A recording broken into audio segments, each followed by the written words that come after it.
कहानी की शुरुआत में हम हेवन का सीन देखते हैं जहाँ पर एम्पायर बेटेन होते हैं और उनके आसपास कई सारे गॉड्स के वॉरियर होते हैं जो कि उसे कहते हैं तुमने एक ट्रेजर का यूज़ किया है जिससे सभी स्पीसीज को बेनिफिट हुआ है, बट ये हेवन के रूल्स के खिलाफ है, तो तुम अपनी गलती मान लो क्योंकि गॉड्स भी तुमसे नाराज है। जिस पर बेटेन कहता है हाँ मैंने डिफरेंट टेक्निक का यूज़ किया है पर यह कोई क्राइम नहीं है, और वो वहाँ से जाने की कोशिश करता है लेकिन उसे गॉड्स चारों ओर से घेर लेते हैं। जिस पे बेटेन कहता है तुम गॉड्स मेरे सामने कुछ भी नहीं हो। इतना कहते ही बीटेन एक ही वार में कई सारे गॉड्स को मार देता है। तभी हम अर्थ पर लिन नाम के एक लड़की को देखते जो कि यह सब अपने ड्रीम में देख रहा था, और हेवन में बीटेन गॉड्स को मार रहा था। तभी कुछ गॉड्स बीटेन पर एरो से शूट करते हैं, जिससे देख बीटेन अपने ड्रैगन स्पिरिट को प्रोटेक्ट करने को कहता है और वो एक बॉल के अंदर अपनी पूरी स्पिरिचुअल पावर को डाल देता है, जिसके बाद ड्रैगन स्पिरिट उस बॉल को लेकर वहां से जाने लगता है। जिससे बीटेन ने कहा था कि तुम इसे किसी लड़की को दो जो कि फ्यूचर में मेरी पावर का यूज सही काम के लिए करे। अब एम्पायर बीटेन के पास कोई पावर नहीं थी,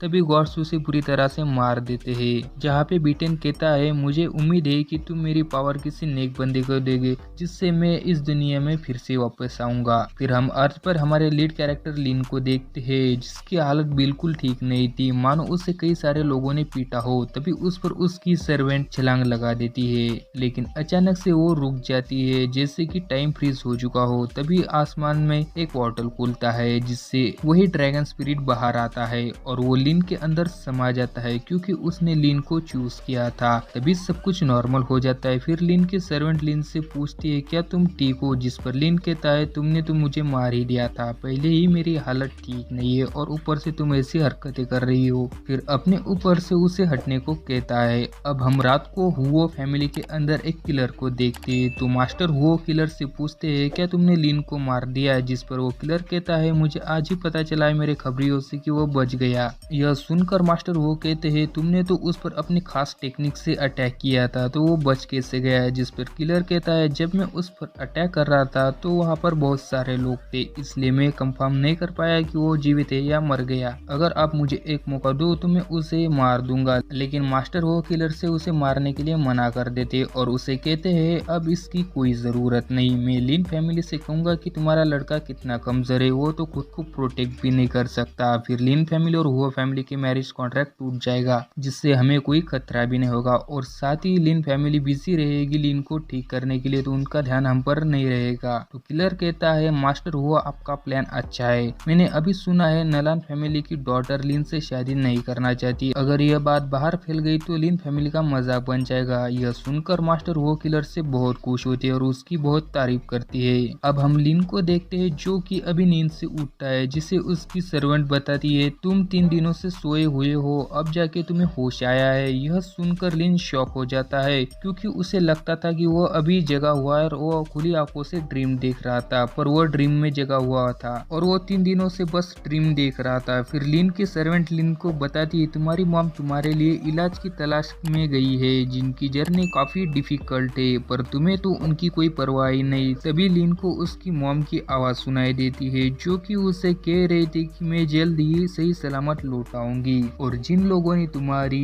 ऐसी हालत की है उन्हें वो जरूर सबक सिखाएंगी और आइंदा वो तुम्हारे तरफ आंख उठाने की हिम्मत भी न करेंगे। अब लिन बेड से उठकर अपने सर्वेंट जिसका नाम एओ होता है उसे कहता है काश मैं उतना ही पावरफुल होता है जितना अभी ड्रीम में था। अब ड्रीम का नाम सुनकर एओ लिन से पूछती है तुमने अपने ड्रीम में क्या क्या देखा, जिस पे लिन कहता है मैंने अपने ड्रीम में एम्परर बीटेन को देखा, ह्यूमन को डिफेंड करने वाले एम्परर को। पर यह बात एओ के समझ नहीं आती, वो लिन से पूछती भी है पर लिन कहता है वो बस एक ड्रीम है, लेकिन मुझे सही में फील हुआ जैसे कि मैं उस सबको अपनी आंखों के सामने देख रहा हूँ और एम्परर अच्छे थे जो ह्यूमन के लिए लड़ रहे थे और उन्होंने मुझे अपनी टेक्निक भी दी जिसे ली ट्राई करने का सोचता है। फिर वो एम्परर ने बताई हुई प्यूरिफिकेशन टेक्निक से अपनी कल्टीवेशन स्टेज को बढ़ाने लगता है। थोड़ी देर बाद वो अपने आसपास की स्पिरिचुअल एनर्जी को ऑब्जर्व करने लगता है और स्पिरिचुअल एनर्जी को ऑब्जर्व करने के बाद वो बहुत खुश होता है और कहता है यह टेक्निक वर्क करती है। तभी यो भी कहती है तुम ठीक से प्रैक्टिस कर पा रहे हो, जिस पर ली कहता है मैं अब रियल में जीनियस बनने वाला हूँ